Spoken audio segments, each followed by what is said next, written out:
All I'm offering is the truth, nothing more.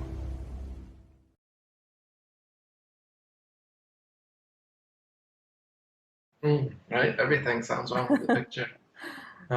Yeah, well, when governments start to mandatorily enforce compulsory education, it's time to get suspicious about what their motives are.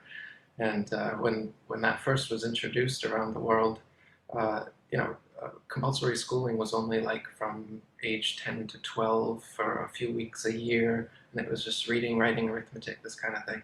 So they put their foot in the door, and then over the past 150 plus years, they've been expanding it out to the 9 to 5, whatever, 9 to 3, or whatever the school days are, Monday to Friday, from 4 years, 5 years old, up to 18, and then college up to 8 years beyond that. And what are they teaching you? Algebra, calculus, all these things that you'll never use again in life.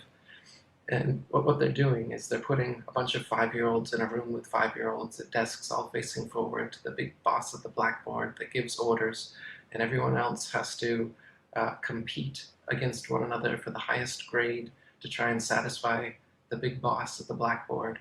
And then you put 6-year-olds in a room of 6-year-olds and you do it once again. And this is a great way to stunt their growth by not mixing them with other age groups, first of all, as well as fixing them on fantasy objectives like the big boss at the blackboard, and getting them acquainted with a slave-like, prison-like lifestyle where they can't eat until there's a bell rung. They can't use the bathroom without asking for permission.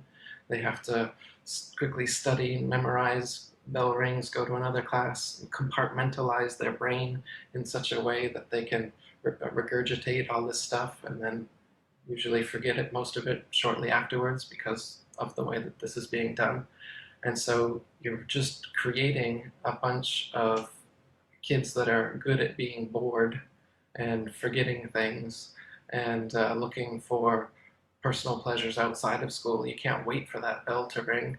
And what it does is it gets you ready for the 9 to 5, Monday to Friday work life of being someone else's employee, of working for one of these big corporations, one of these big companies that the government or the government itself, just like they would like you to work for, and think that having such a 9 to 5, Monday to Friday job is a great boon, and that it's good for you, and that you won't be so bored because you've been so acclimated to it when you were growing up.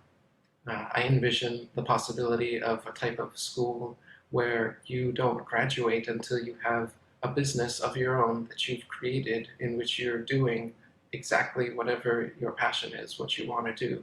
Because everybody has that thing that they would love to do with their life if money wasn't an issue.